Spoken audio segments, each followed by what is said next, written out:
All right, we're bringing in the big guns today, baseball fans. We have Jacob Sailors from the Lupton Drinking Club. We're going to talk the Fayetteville Regional TCU. Can they make a run in the postseason? That's coming next after this great little intro video on Locked On Horned Frogs.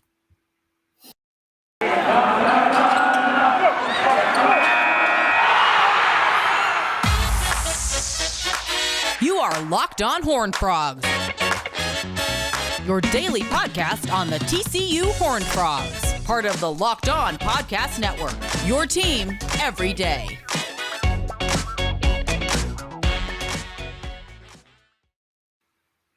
That's right, Locked On Horned Frogs. Subscribe on YouTube. You can also find us wherever it is you get your podcasts, and it's audio variety. With us today, a founding father of the Lupton Drinking Club, Jacob Sailors. You might know him as Master of Activities on Twitter. He's a really good follow on social media, unless you're like a K-State fan. Then maybe don't follow him. But I don't think a lot of you guys are listening to us. So if you're a TCU fan, he's a great follow. Also just college baseball in general. And so is this coming up Friday, is this your favorite weekend of the year, Jacob, or up there? Where does regional weekend rank for you as far as favorite sports weekend of the year? No question about it. It's my favorite. I mean, it's up there with Black Friday college football, the rivalry week, or, any kind of Christmas holiday bowl day, but regional weekend takes the cake for me. It is by far my favorite weekend. And so you and your friends, you started the Lupton Drinking Club, Lupton Beers, the podcast. It's really good, covering TCU baseball every week, and football as well in the fall. But how did this start? How did this come together? How did you guys find each other and get this endeavor going? Yeah, I guess the short story is the four of us now. Well, okay, so there's five of us now, but there's four of us in the original. And we were going to all the TCU baseball games starting back in 2016 or so. Mm-hmm. And, we were out of college. And when we were in college, we had groups that we would go to the games together with. But post-college, we kind of find ourselves going to games alone. And then the four of us started to meet up at the games. We started a group text. And we kept wondering, how come there isn't a baseball podcast? We've been going to Omaha every year. Football and basketball get covered, end to end, but there's nothing for baseball. And so, a couple of years ago, we just said, screw it. If nobody wants to, take the reins on baseball, why not us? So we did, and it's been a lot of fun. I do a daily podcast, so I realize the hypocrisy in my statement here, but I'm not sure if there's a sport that has suffered more from the 24-hour news cycle and instant reaction than baseball, just because the long season, kind of the marathon of the year. But this did look pretty bleak at one point. No question. I remember when Porter Brown gunned down. Did he throw out Maxwell at the plate in that game, or it would have been Maxwell at the plate who had the fly ball, and it would have been Carson Bowen coming home from third. That's right. And so I believe that put them at 7-11 in conference play at that point, or 7-10 maybe. They did bounce back and win that next game and at least salvage that series. But yeah, I think that was pretty much the low point that was coming off the West Virginia sweep. And it just seemed like a desperate team trying to make a desperate play because nothing else was working. And lo and behold, that didn't work either. But they did play good baseball that weekend, and it was kind of a sign of things to come. So what changed for them? And you mentioned that you saw some signs against Texas, but what changed in the last month besides the schedule that got a little more manageable that's allowed them to play so well lately? Yeah, I think first and foremost is health. I mean, you look back when we were, not playing very well. Well, you had in the bullpen, you had Luke Savage, Hunter Hodges, Garrett Wright was battling injury. There were a lot of guys that just, even if they were playing, they were fighting through things. And Curtis Byrne had cracked vertebrae in his back, and our DH position was suffering. So I think first and foremost is health. And I think another thing too is a lot of credit to Kurt Sarlos, who had to completely remake the pitching staff from the beginning of the year. If you remember, Ryan Vanderhei and Cam Brown were kind of our bell cows of the rotation. Right. And through whatever reason, those guys weren't quite getting the job done. Kirk had to remake the entire rotation on the fly. So now it's, Luis Rodriguez, Cole Klecker, Sam Stoutenborough, and those guys have really been getting it done in the second half of the season. Yeah, this young pitching staff, I mean, Cole has really been great all year, but Lewis has emerged. I know Ben Abelt in the bullpen has been really good. What do you like about these young arms? And I guess looking towards the future, how exciting is that for For what sure. Kirk Saarloos can do? Seen it, especially like if we use Ben Abelt as the example. You've seen a kid go from, kind of a nervous freshman getting his feet wet to just a cyborg on the mound, and you can't call him a freshman anymore. He's grown up. You remember when Gary Patterson used to say, "Yeah, we got young guys on defense. We got to grow them up." I think that's what the coaching staff's had to do with this team this year. And now you're seeing that really pay off. And yeah, it's going to be, regardless of how this weekend goes or the rest of the season, we're going to have a ton of momentum going into next year. Mm-hmm. And I know you guys had TJ Bruce on at one point this year, which was a good listen, just kind of hear his perspective. The offense, I mean, they started out hot at Globe Life, and then things kind of plateaued. But what have you seen in their approach of the last few weeks that's made this lineup work a lot better and kind of churn out more hits? Yeah. Okay. So we covered the health, but beyond that, I think, it takes a little bit to adjust to a new coach. I mean, Bill Mosiello was here for, however many years. And with our veteran players, that's the only coach that they had. Right. So in the beginning of the season, the offense was really mostly being carried by the freshmen, Anthony Silva, Carson Bowen, and those guys. And then the newcomers like Austin Davis was really hot early in the season, Trey Richardson. And it was kind of those guys that were keeping things afloat offensively while, Elijah Nunez and Braden Taylor and Curtis Byrne, despite the health and everything, they were the ones kind of struggling a little bit. And you've seen, I think they've kind of adjusted their approach. And, an example of that is Elijah Nunez. He was at one point starting to get shifted pull side. And TJ Bruce had a conversation with him about, what does that tell you about your approach? And now you see Eli just spraying the ball all over the field, and Braden Taylor's doing the same. And those guys have kind of adapted to the new way of doing things. Okay, sorry to put you on the spot here, but you mentioned Braden Taylor. Yeah. And I talked about this on the pod earlier this week. Somebody asked me, they were like, where does he rank as far as TCU all-timers? Because he broke the career home run record recently.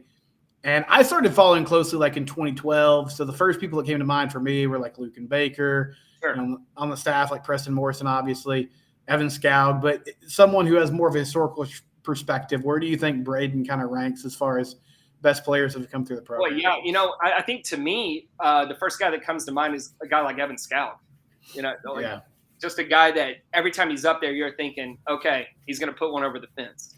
Evan Scoug back in 2017 went on a tear there late in the season, and he ended up with 20 home runs. And I think he only had, I don't want to guess at the numbers, but a majority of those came, in May, late April, May, and into the postseason. So, but yeah, no, he's definitely up there at the top. I don't have a lot of memory of guys like, Matt Curry or Brian Holiday back in those days. But, Evan Scoug, I think, would be my comparison as far as offensively goes. Yeah, really good two-way player, too, because Evan was great behind the plate. Yeah. Do you remember Elliot Barzilli playing third base here and how good defensively he was, especially in the 2016 season? Mm-hmm. Yeah. I think defensively you could compare him to a guy like Barzilli, and shoot, even Barzilli's offensive season that year. Right. That's a good comp, too. I do want to ask Jacob about the regional here in a second. Before I do that, though, I will quickly mention FanDuel, one of our sponsors. You can go to FanDuel.com/lockedon. They have a no-sweat first bet deal going on where you can put as little as $5 down on your first bet and potentially get to $1,000 in bonus bets. They also have a safe, secure, and easy-to-use app. FanDuel, it's where the game starts. Their official betting partner of the NBA. Finals start tonight if you're listening to this, because we're recording on Wednesday. It's airing on Thursday. Nuggets Heat. So get those bets in while you can. FanDuel Sportsbook, they're a sponsor of the Locked On Network.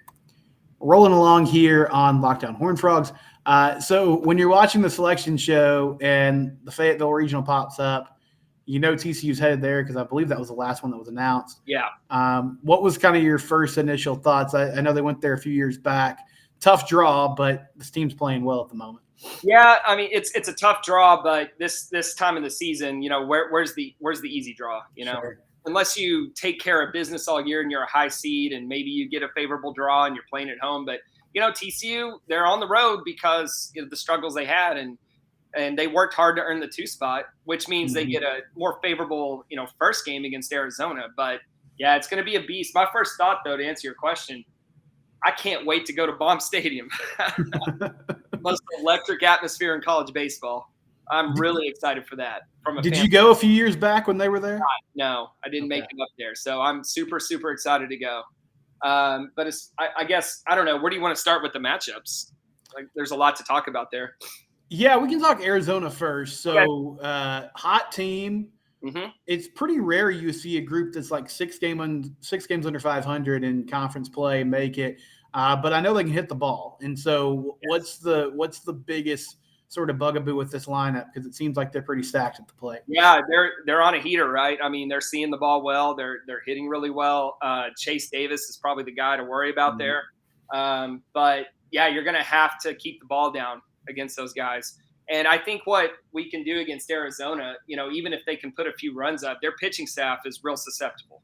Sure. And our guys are swinging the bats, really well right now. So I wouldn't be surprised to see that game, maybe like a 10-6 game, 10-7 game, something like that. So I think, okay, if they want to score runs, that's cool. Let's score more. Arkansas. So does that match up in Globe Life Field back in February? Does it mean anything at this point, Jacob, or was that so long ago that – I mean, I know Cam Brown started. They went 18-6. What did that tell you anything about what we could see upcoming potentially on Saturday? So I think there's 2 answers to that. I think tactically it doesn't mean anything because we're not going to see – I really, really strongly doubt we're going to see the same pitchers we saw there. But there's a mental thing to it, right? When you see those jerseys and you see those guys and you think, man, yeah, we got these guys. They're not going to be intimidated by them. Now, does that mean they're going to have success against who I suspect is going to be Hagen Smith on the mound? Yeah, well, I don't know. Hopefully. Now, the thing there is with Arkansas, say we get past Arizona and Arkansas gets past Santa Clara and we meet them in that second day of the regional. Okay, if Hagen Smith goes out and shuts us down, I'm not going to panic because I think where Arkansas can be beat is in their pitching depth. Okay. So and I think that's kind of been one of the strengths we've had late in the season, especially with our bullpen. I think we can hang in a regional, even if we have to go through the losers bracket. And if we can just hang in long enough to get to the depth of the Arkansas pitchers, this might be one of those years we come back and, win from behind.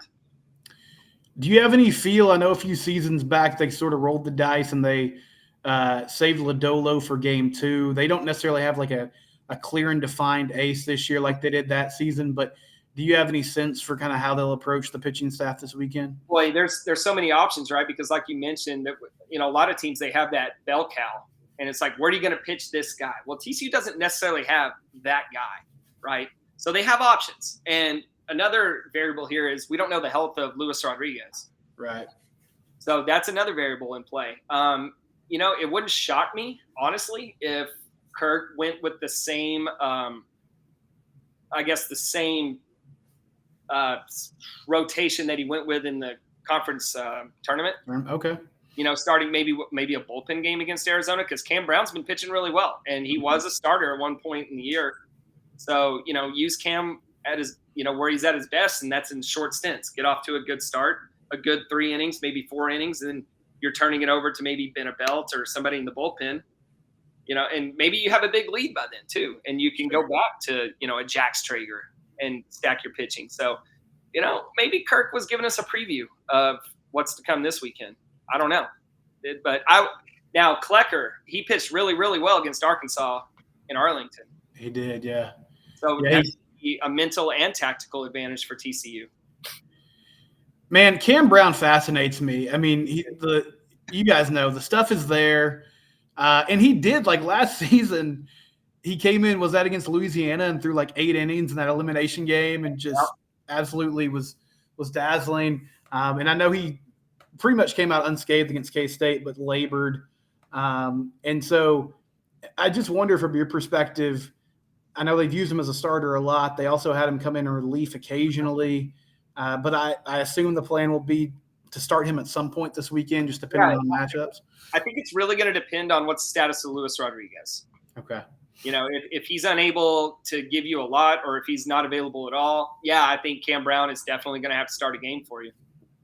Mm-hmm. But yeah, I would kind of rather that be against Arizona, and I would love to see Cole Klecker against Arkansas in the second game. Okay. Do you know much about Santa Clara? I mean, I know 4 seeds are tricky. Like, it's a West Coast team. Is there any hope there that they could upset Arkansas? Sure. You know, they beat Stanford early in the year, and we don't know how the coach is slipping for Arkansas. How Arkansas is going to roll out their pitchers. My assumption is Hagen Smith is going to go against us, but they have some pretty reliable starters. You know, but Santa Clara, yeah, I think if we have to worry about the 4 seed in the tournament, then that's pretty bad news for us. You know what I mean? Yeah, that's true. You could see a team that's getting hot. I want to ask Jacob one more big picture question, and then we'll wrap things up. This is Locked On Horned Frogs.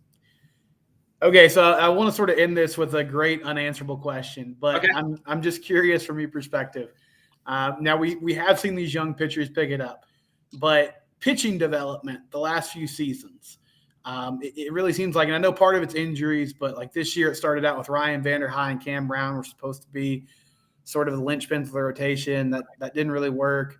The year before, same sort of thing. And I know a few years back, Johnny Ray had a lot of issues. And so it just feels like there's been like this musical chairs the last 3 or 4 years of figuring out what that weekend rotation looks like. Maybe that's me coming from a place of privilege when I started following the baseball team, and you could just pencil it in like Friday, Saturday, Sunday was going to be set, and I'm now living in the world of a normal college baseball fan. But have you noticed any difference? I mean, obviously we had a coaching change, but is there any reason, or is it just bad luck? Like, do you have any feel for why it seems like they just can't develop those aces that they used to when they were on those great runs going I think there's a couple things in play there. Like you mentioned the injuries. That's really honestly been a big thing, even in the last few years. But I think also the quality of the Big 12 has improved. Because in the last couple of years, it's been like the second best conference in the country. This year, it slipped a little bit. But, I think this year it's been more bad luck with injuries. And Cam Brown has just been up and down his whole career. And, I think they've been hurt in the draft quite a bit as well with prospects. But it is nice that we do have the options to kind of develop guys and move guys around, because we do put a lot of resources into recruiting pitchers. Mm-hmm. Because some teams, they just say, well, our first plan didn't work and we don't really have a backup plan. But TCU has option B, option C. So that's kind of a blessing. No, it is. I mean, Marcelo Perez saved the day last year. That's it. And then this season, the young guys have stepped up. But before we go, Jacob, where can people find you and the podcast? And do you guys typically release Monday, Thursday? Is that the usual rotation?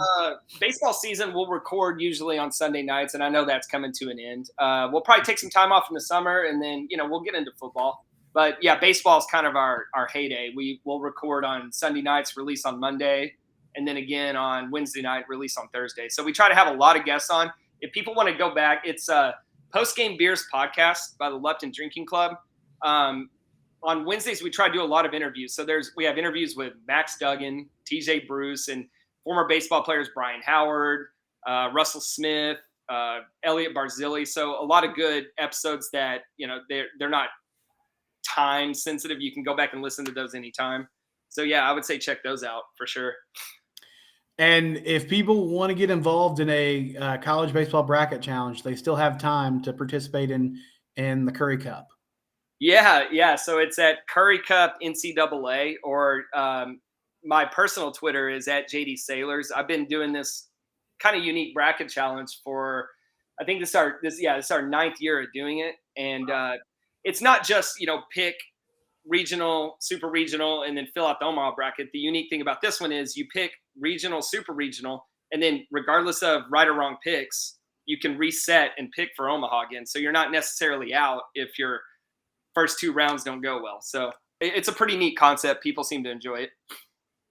It's good stuff. Nobody goes more in depth on TCU baseball than those guys at Post Game Beers, Lupton Drinking Club. And if you want to check out their YouTube channel, they did what was that? Was it 9 hot dogs and 9 beers in one baseball game? Yeah, 9 hot dogs, 9 beers, 9 innings. Yeah, that was quite a journey. We had a lot of fun with it. We tried to get as much video content as we could, just watching us suffer. And yeah, Lupton Beers, I believe, is our YouTube. It's brand new. So. Okay. Yeah, you can check that video out. It's pretty funny. It is Jacob Sailors. He's been joining us today talking the Fayetteville Regional TCU baseball, and we thank him for his time. And this is Locked On Horned Frogs. It's your team every day.